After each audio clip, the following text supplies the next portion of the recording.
자, 오늘은 사도신경의 성자 예수님께 대한 신앙 고백 중에서 마지막 항목에 있는 그곳으로부터 산 자들과 죽은 자들을 심판하러 오실 것입니다를 주제로 말씀을 전하겠습니다. 사도신경은 성부와 성자와 성령에 대한 교리를 다 포함하고 있지만은 그 중에서도 성자 예수님께 대한 내용에 가장 많은 분량을 할애하고 있습니다. 영원한 하나님이시고 우리의 주님이신 그 예수님께서 인성을 취하시고 사람으로 이 세상에 오신 것부터 시작해서 그분이 십자가에서 돌아가시고 부활 승천하시고 하나님 보좌 우편에 앉으신 것이 모두 사도신경에 들어 있습니다. 그리고 예수님께 대한 신앙 고백은 그분의 재림으로 마무리가 됩니다. 여러분, 우리가 재림에 대해서 살펴볼 때에 가장 먼저 생각해 보아야 될 것은 우리 자신이 이 예수님의 재림을 정말로 믿고 있는가 하는 문제입니다. 예수님께서 승천하신 지가 벌써 2000년이 다 되어가고 그래서 이 긴 세월이 지났기 때문에 교회들조차도 예수님의 재림에 대해서 자주 말하고 생각하는 것을 소홀히 하는 그런 시대가 되고 말았습니다. 또한 잘못된 신학 때문에 생겨났던 그런 시한부 종말론 이런 이단들이 여러 번 나타나는 바람에 재림에 대한 신앙은 더욱더 많은 사람들의 조롱거리로 놀림거리로 전락해버렸습니다. 많은 사람들이 도대체 너희가 믿는 예수는 언제 다시 온다는 것이냐 하면서 교회를 비웃습니다. 그러나 우리는 그런 것에 신경 쓰지 말고 성경의 계시에만 더욱더 의지해서 재림의 신앙을 항상 더욱더 굳세게 해야 할 것입니다. 이 세상 사람들이 재림의 신앙을 조롱할 것은 이미 성경에도 다 예언되어 있던 바입니다. 베드로후서 3장 4절에 이렇게 나와 있습니다. 너희는 먼저 이것을 알아야 한다. 마지막 때에 조롱하는 자들이 와서 자신들의 정욕대로 행하고 조롱하며 말하기를 그가 재림하신다는 약속이 어디 있느냐? 조상들이 잠든 이후로 만물이 처음 창조될 때와 같이 이렇게 그대로 있다 할 것이다. 이처럼 사람들이 재림의 신앙을 조롱하고 그것을 믿지 않게 되는 것은 분명히 말세의 징조입니다. 마지막 때를 하지 않았습니까? 자, 그러나 성경 말씀은 예수님의 재림에 대해서 우리가 정말로 의심할 수가 없도록 정말 많이 반복해서 말해준다는 사실을 우리는 알고 있어야 합니다. 가더 핑크 목사님에 따르면 신약 성경에만 해도 이 신구약 말고 신약 성경에만 해도 예수님의 재림에 대해서 무려 300여 번을 언급하고 있다고 합니다. 자, 그만큼 성경은 우리가 재림에 대해서 의심하지 말 것을, 그것을 반드시 믿을 것을 강하게 명령하고 있는 것입니다. 재림이 아직까지 이루어지지 않은 예언이기 때문에 우리가 이것을 의심하기 쉽다는 것을, 뭔가 우리가 여기에 대한 믿음이 약해지기 쉽다는 것을 하나님께서 잘 알고 계신다는 것입니다. 그러므로 우리는 하나님의 말씀에 의지하여 예수님의 다시 오심에 대해서 마치 그것을 직접 보고 있는 것처럼 바르게 알고 굳게 붙잡으며 소망하는 믿음을 견지해야 합니다. 또한 이 성경 말씀 자체에 수많은 증거들 외에도 하나님 그분께서 가지신 성품과 속성, 하나님의 속성 역시 재림이 있을 수밖에 없다는 사실을 강하게 우리에게 논증해 줍니다. 여러분, 하나님의 성품 중에서 그분의 공의를 생각해 보시기 바랍니다. 그분은 공의로우시기 때문에 선과 악을 반드시 공의로 심판하셔야만 하는 분이십니다. 여러분, 대표적으로 그리스도의 십자가, 그 십자가가 우리에게 무엇을 말해줍니까? 하나님의 공의를 말해주지 않습니까? 우리 모두의 죄를 대신 지시고 하나님의 공의의 진노가 쏟아진 그 십자가, 거기에서 하나님의 공의가 실현되는 것을 우리는 볼 수 있습니다. 하나님은 이처럼 죄를 심판하지 않으시고 그냥 간과하실 수는 없는 분이십니다. 이 세상에 온갖 악한 일이 가득한 것을 보면서 불신자들은 하나님께서 도대체 어디에 계시냐고 그렇게 우리를 비웃곤 합니다.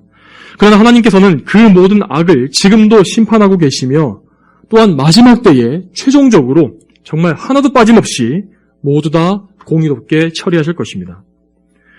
또한 하나님의 성품 중에서 그분의 완전하심 역시 예수님의 재림에 대한 강력한 증거가 된다는 것을 알 수 있습니다.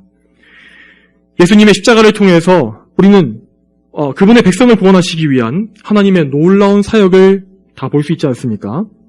자, 그러나 만일 예수님께서 승천하신 이후에 다시 오시지 않는다면 구원의 사역은 완성되지 않은 채로 미완으로 남겨지게 되는 것입니다. 물론 우리는 이 땅에서 성령님을 통해서 예수님과 항상 함께 거합니다. 그렇지만 그것은 완성이 아닙니다. 이것은 좋은 일이지만 완성된 것은 아닙니다. 하나님께서는 완전한 분이시기 때문에 그분의 백성이 받을 이 영광, 이 구원을 완성하셔야만 하는 것입니다. 그분에게 있어서 미완성과 불완전함이란 있을 수가 없는 것입니다. 용납될 수가 없는 것입니다.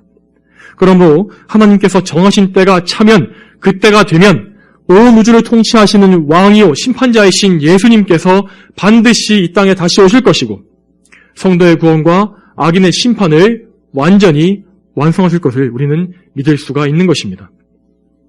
자, 그러면 이제 예수님의 재림에 대해서 좀 더 구체적인 것들을 생각해 보도록 하겠습니다. 자, 먼저 첫 번째로 재림의 시기에 대해서 생각해 보겠습니다.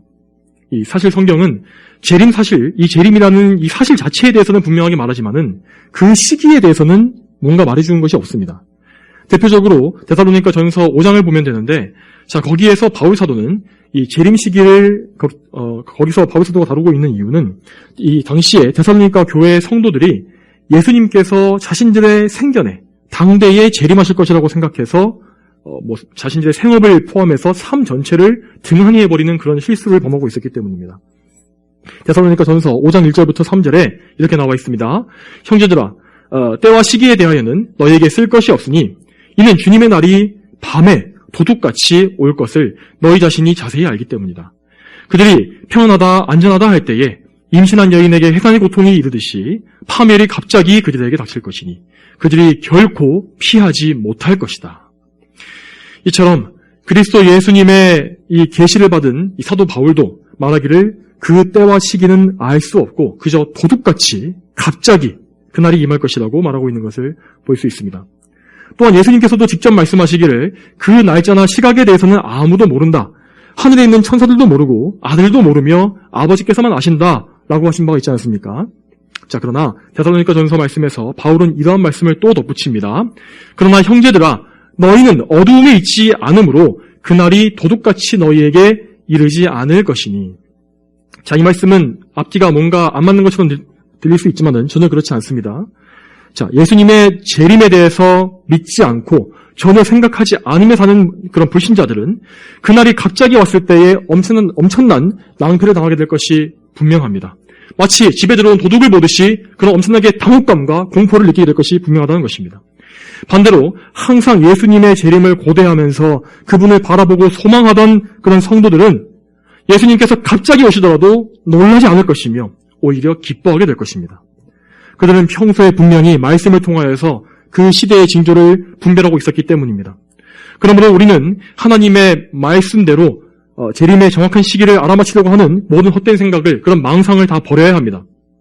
역사상으로 정말 역사 속에서 수많은 이단들이 이 종말론에서 정말 큰 오류를 범해서 다 실족해 왔었고, 또한 오늘날에도 이 세상의 이 세대주의자들이 잘못된 신학을 바탕으로 해서 계속해서 이 성도들의 환란전 휴거라고 말하는 그 시기를 예측하려고 애쓰고 있지 않습니까? 이런 것들은 분명히 성경적으로 봤을 때 잘못된 것입니다. 해서는 안 될 죄악인 것입니다. 예수님께서는 분명히 말씀하시기를 아버지께서 자신의 고난에 두신 때와 시기는 우리의 알 바가 아니다 라고 하셨습니다. 우리는 이 말씀에 순종해서 재림의 날짜를 알아보려는 망상을 포기하고 오직 시대의 표적을 분별함으로 깨어서 어떻게 하면 내가 오늘 하루 또 그리고 내일을 하나님을 더 잘 섬기고 하나님께 영광을 돌릴까를 집중하며 생각하며 살아야 할 것입니다. 그러면 다음으로 예수님께서는 어떤 모습으로 우리에게 다시 오시게 될까요? 자, 사도행전 1장 11절에 여기에 대한 중요한 단서가 나옵니다. 여기에 나옵니다. 자, 말하기를 갈릴리 사람들아, 왜 너희는 하늘을 바라보며 서 있느냐? 너희에게서 하늘로 들림 받으신 이 예수께서는 너희가 하늘로 가신 것을 본 그대로 오실 것이다. 자, 여기서 중요한 문구는 하늘로 들림을 받으신 이 예수께서 그리고 본 그대로 오실 것이다 라는 이 두 가지입니다. 예수님의 재림을 부정하는 어떤 사람들은 그분이 육신이 아니라 영으로 오실 것이라고 말합니다. 자, 그렇지만 하나님의 계시를 직접 전달한 이 천사들은 분명히 말하기를 이 예수께서 본 그대로 다시 오실 것이라고 말하고 있습니다. 자, 장차 다시 오실 이분은 인성을 취하심으로 오셨던 바로 그 예수님이십니다. 이 땅을 밟고 서셨던 그 예수님, 그분께서 인격적으로 다시 오시는 것입니다. 여러분을 위하여 동정녀 마리아에게서 나시고 본디오 빌라도로부터 고난받으신, 그리고 또한 십자가에 못 박혀 죽으신 그분, 우리를 대신해서 지옥의 고통을 받으시고 실제로 죽음을 맛보셨으며 부활의 몸을 처음으로 입고 하늘에 올라가신 그 예수님께서 다시 오시는 것입니다. 여러분, 혹시 여러분께서 성경에 나온 예수님을 뵙고 싶으십니까? 여러분은 반드시 보게 되실 것입니다. 그 예수님을 있는 그대로 보시게 될 겁니다.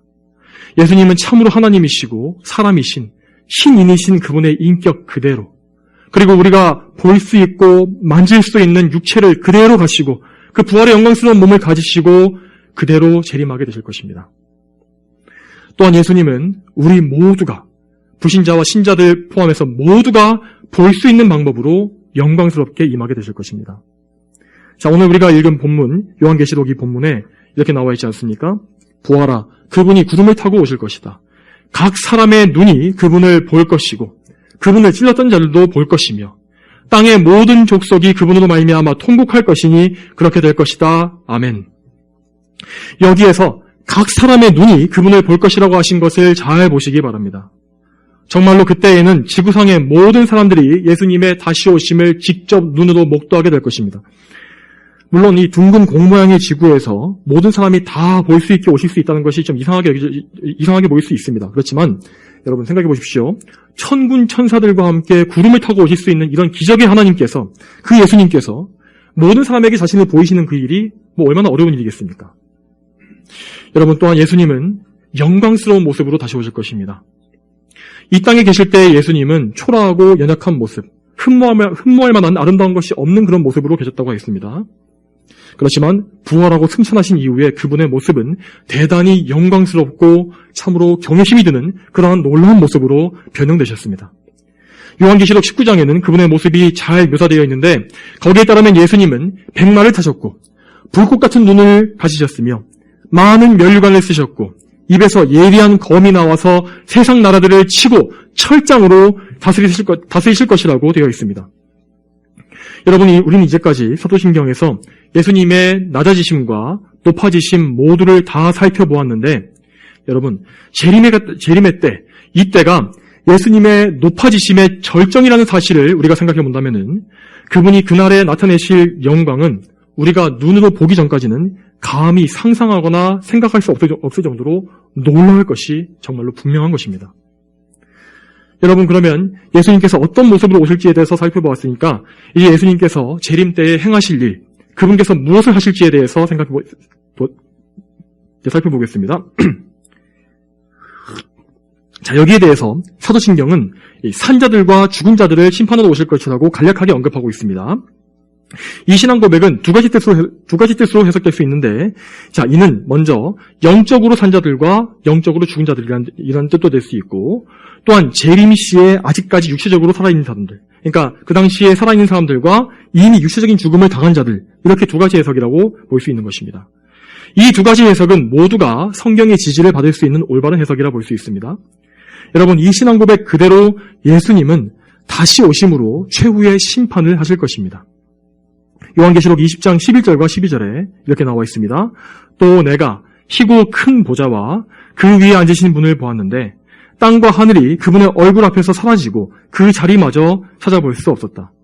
또 내가 보니 죽은 자들이 큰 자나 작은 자나 그 보좌 앞에 서 있는데 책들이 펴져 있고 또 다른 책이 펴져 있으니 곧 생명책이다. 죽은 자들이 자기들의 행위에 따라 책들에 기록된 대로 심판을 받았다.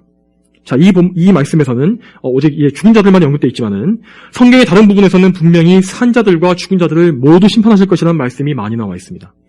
그러므로 산 자들과 죽은 자들은 모두가 예수님 앞에 서서 직접 개개인적인 심판을 다 받게 될 것입니다.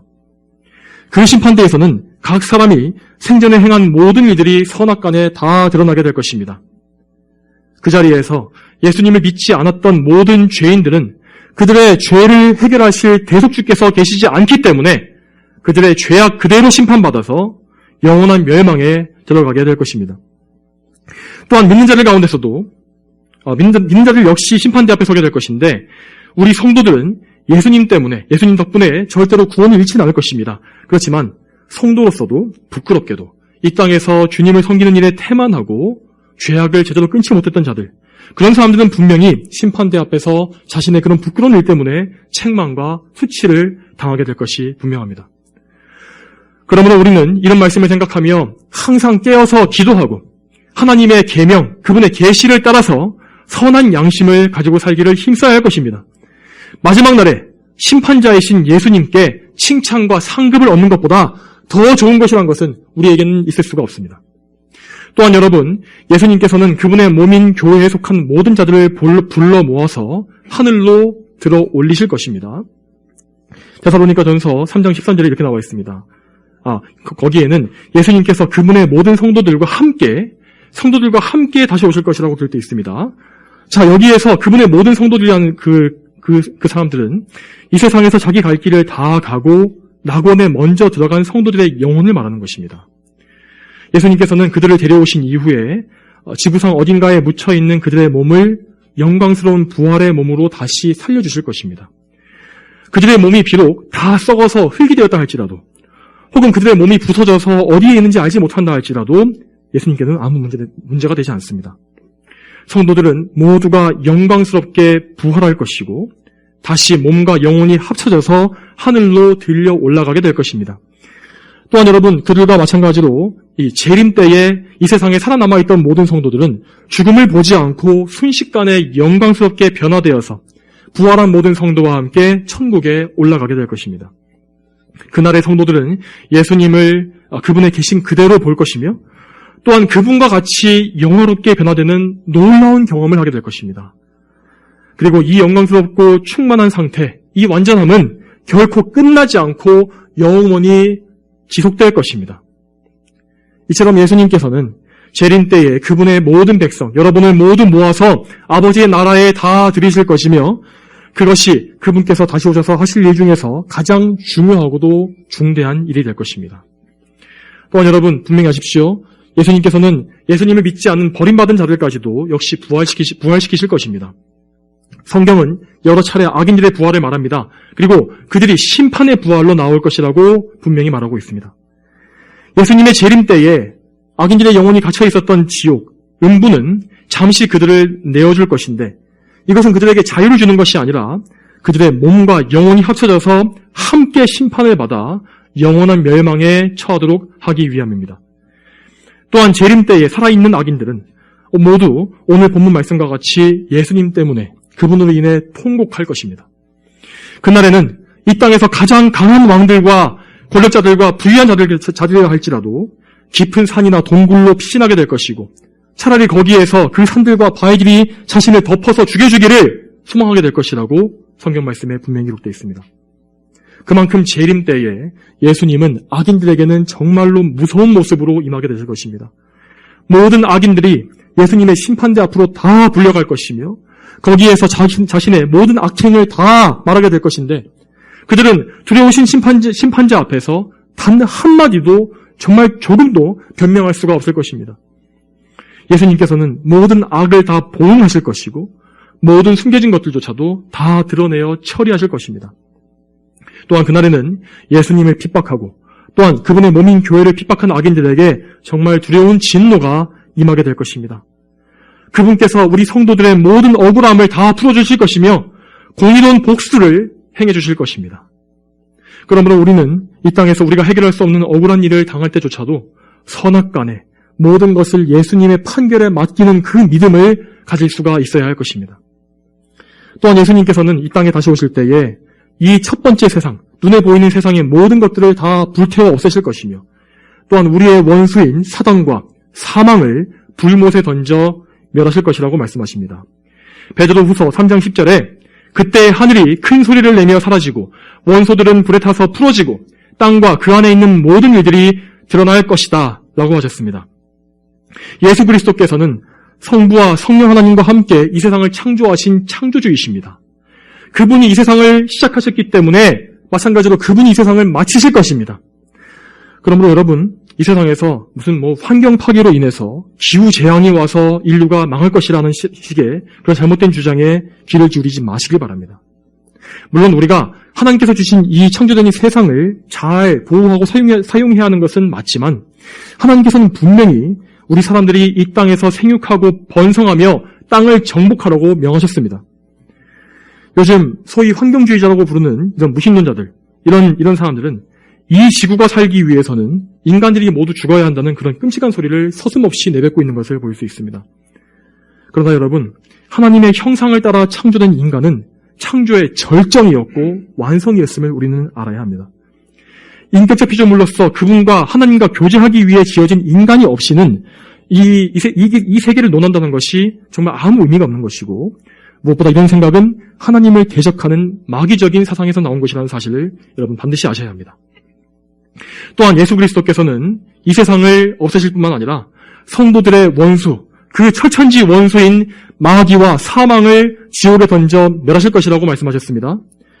요한계시록 20장에 성도들을 미혹했던 마귀가 불과 유황의 못에 던져져서 거기서 짐승과 거짓 선지자와 함께 밤낮 고통을 받게 될 것이라고 말씀하셨고, 또한 사망과 음부도 불못에 던져질 것이라고 하셨는데, 이것이 바로 둘째 사망이라고 하셨습니다.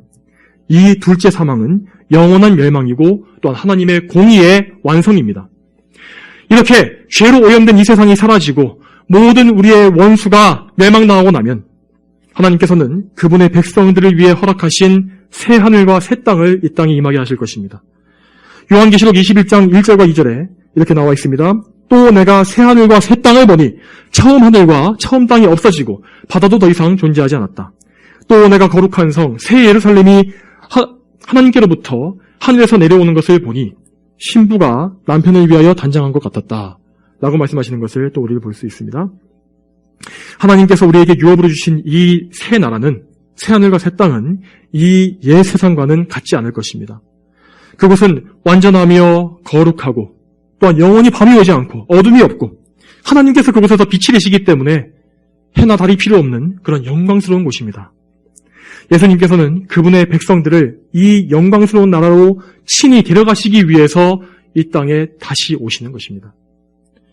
성도 여러분, 우리는 예수님께서 재림 때에 행하실 영광스러운 사역들에 대해서 지금까지 이 성경의 예언들을 살펴보았습니다. 지금 저는 그저 간략하게 다뤘을 뿐이지만은 재림의 교리는 앞서 말씀드린 것처럼 무려 300번이나 신약에서 언급되고 있기 때문에 우리가 하려고만 한다면은 이 놀라운 진리에 대해서 더 많이, 더 풍성한 것을 아는 것이 충분히 가능할 것입니다. 여러분, 그러면 우리가 이 예수님의 재림에 대해서 정확하게 알고 믿음으로써 얻는 유익은 무엇이 있을까요? 자, 이 유익의 첫 번째는 우리가 받는 위로입니다. 우리가 이 세상에서 사는 동안에 정말 많은 것들이 있지 않습니까? 그 가운데의 모든 위로가 다 예수님의 재림 교리에 있다는 것을 우리는 알 수 있습니다. 우리 성도들에게도 너무나 오랫동안 우리를 괴롭히는 문제들이 많이 있지 않습니까? 몸이 약하거나 질병에 시달리고 혹은 가난할 수도 있고 생업이 너무 힘들거나 사기를 당하거나 많은 빚을 떠안거나 혹은 나를 너무나 집요하게 힘들게 하는 어떤 사람이 있을 수도 있습니다. 또한 예전에 저질렀던 죄들과 실수와 또 상처받은 일들이 자꾸만 떠올라서 괴로운 마음이 들 때도 있습니다. 또한 우리는 늘 죄와 싸우고 성화되어가는 동안에 많은 연단과 고난을 받게 됩니다. 물론 이러한 모든 문제들은 성도로서 믿음으로 이겨내면은 결국엔 다 영광스럽고 좋은 열매를 맺게 됩니다. 그렇지만 그래도 우리는 생각하기를 언제쯤 이 고단한 짐을 다 벗어버릴까? 언제쯤 하나님께서 나의 기도를 들어주실까 하는 생각을 하면서 탄식할 때가 있지 않습니까? 그러나 예수님께서는 다시 오심으로써 우리 삶의 이 모든 고단한 문제들을 다 끝내주시고 다시는 우리에게 괴로움과 수고가 없도록 만드실 것입니다. 요한계시록 21장 4절에 하나님께서는 천국에서 우리가 얻게 될 위로에 대해서 이렇게 말씀하십니다. 하나님께서 그들의 눈에서 모든 눈물을 닦아주실 것이며 다시는 죽음이 없고 슬픔이나 우는 것이나 아픈 것이 더 이상 있지 않을 것이니 이는 처음 것들이 지나갔기 때문이다 라고 하였다. 또한 우리는 재림의 교리를 알므로써 죄악이 심판받을 것을 생각하고 마음의 평안을 또 얻을 수 있습니다. 여러분, 참된 성도들은 이 세상에 관영한 가득 차 있는 이 죄악 때문에 늘 고통을 당하며 살게 됩니다. 그 마음속에 성령께서 내주하시는 자들은, 그런 의인들은 악인들이 교만하게 하나님을 대적하고 모욕할 때에 얼마나 큰 괴로움과 분노를 가지게 됩니까? 또한 악인들은 때로 우리의 가장 가까운 곳에서 우리 성도들을 괴롭히고 많은 고통을 주며 우리의 생활을 무너뜨리려고 시도하기도 합니다. 시편 69편에서도 다윗도 말하기를 까닭 없이 나를 미워하는 사람들이 내 머리털보다도 많고 나를 멸하려는 거짓된 원수가 강하니 내가 빼앗지 아니한 것도 물어주게 되었습니다 라고 하지 않습니까? 우리가 앞으로 거룩하게 성화되어 가고 또 우리가 세상의 사랑을 더욱더 많이 끊어갈수록 오히려 우리에게 이러한 괴로움은 더 많아질 것입니다. 그것은 당연한 일입니다. 마귀는 그의 왕국에 대항하여서 싸우는 거룩한 성도들에게 언제나 엄청난 위협을 당하고 있기 때문입니다. 그래서 그들은 성도들의 능력 있는 기도와 굳센 믿음을 너무나 혐오하기 때문에 어떻게 해서든 성도들을 넘어뜨리고 그들을 더럽히기 위해서 안간힘을 쓰는 것입니다.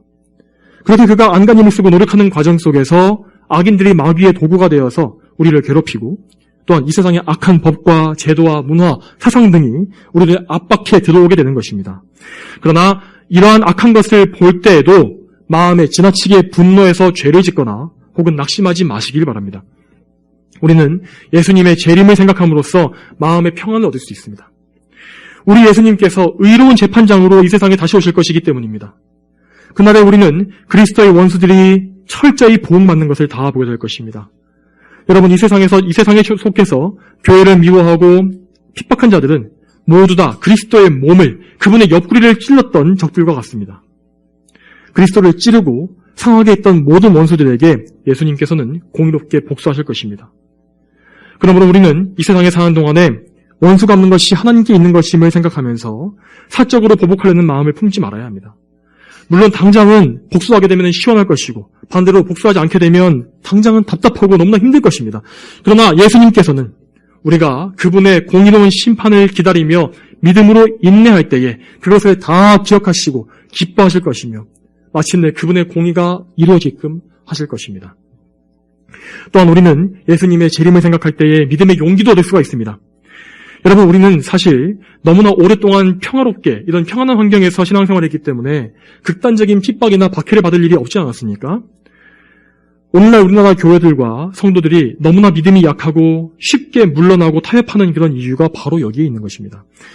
그러나 우리는 지금 이 순간에도 이 세상에 박해를 받고 순교를 당하면서 다시 오실 예수님만 바라보고 있는 성도들이, 우리 형제들이 이 세상에 곳곳에 너무나 많다는 것을 알고 있어야 합니다. 저 회교권, 이슬람권의 국가들에서 또한 저 가까운 북한에서 복음 때문에 추방당하고 수용소에 들어가고 죽임당하고 있는 성도들이 정말로 많습니다. 여러분, 북한의 수용소에서 탈출한 사람들의 수기를 보게 되면은 그 안에서 고통당하는 그리스도인들에 대한 이야기가 정말 많이 나옵니다.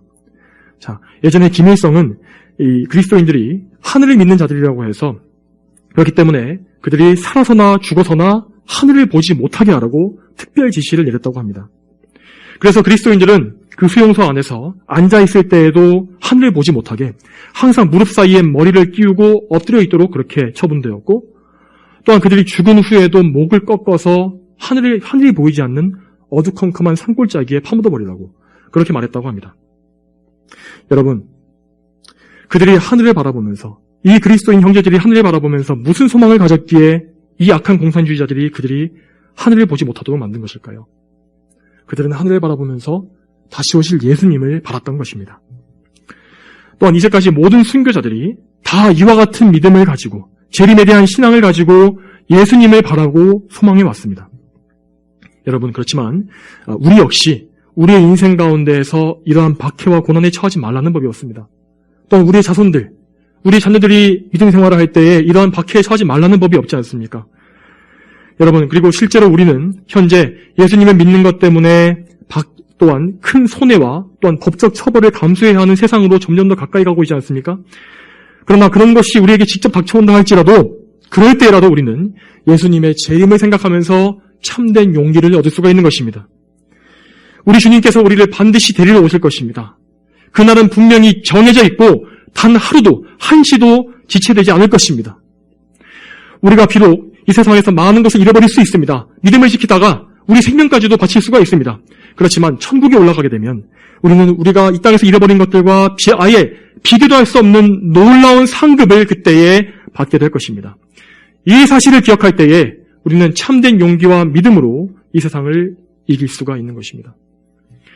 여러분, 마지막으로 우리는 예수님의 재림 교리를 생각하면서 더욱더 깨어 기도하며 거룩한 삶을 살기 위해서 애쓰는 그런 힘을 얻을 수가 있습니다.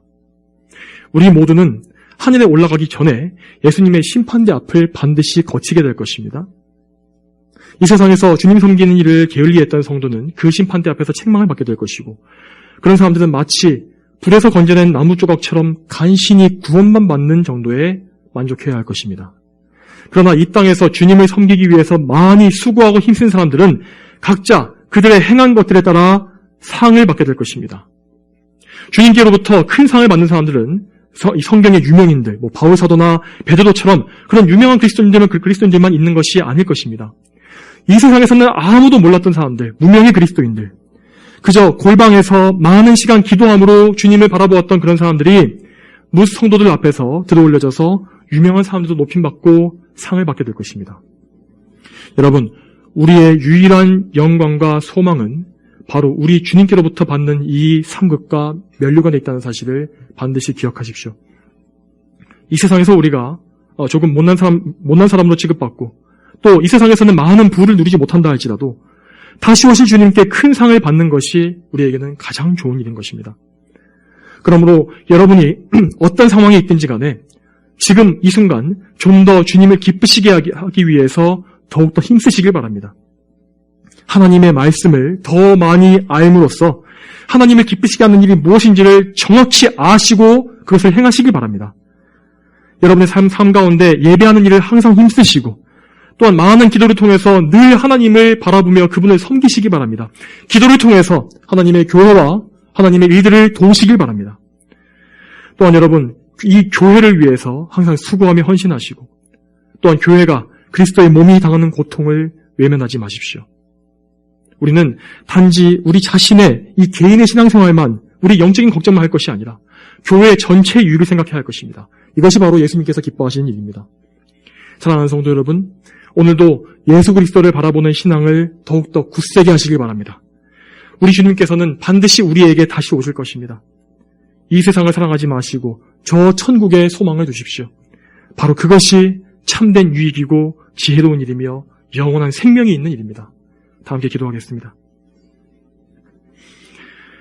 거룩하신 아버지 하나님, 오늘도 이 성경의 말씀을 통하여서 또한 사도신경의 신앙 고백을 통하여서 우리에게 다시 오실 예수님께 대한 신앙을 다시 한번 붙잡게 해주시니 감사드립니다. 하나님, 저희가 이 예언과 성경의 말씀이 아직까지 이루어지지 않았기 때문에 예수님의 재림을 잊어버리고 살 때가 너무나 많습니다. 또한 마치 예수님께서 다시 오시지 않을 것처럼 세상을 사랑할 때가 또한 있습니다. 하나님, 이런 저희의 연약함을 불쌍히 여겨주시고 정말 그리스도의 놀라운 은혜, 예수님의 그 보혈과 그 의로서 저희를 항상 다루어 주시옵소서. 저희를 불쌍히 여기시고 또한 저희가 이 세상에서 정말 죄와 싸울 수 있는 능력을 성령 하나님을 통해서 허락하시며 우리가 이 선한 싸움을 다 싸우고 또한 저 정말 영광스러운 하늘나라에 올라가서 예수님께 놀라운 면류관, 그 영광의 면류관을 받을 수 있도록 도와주시기를 원합니다. 감사드리오며 예수님의 이름으로 기도 올렸습니다. 아멘.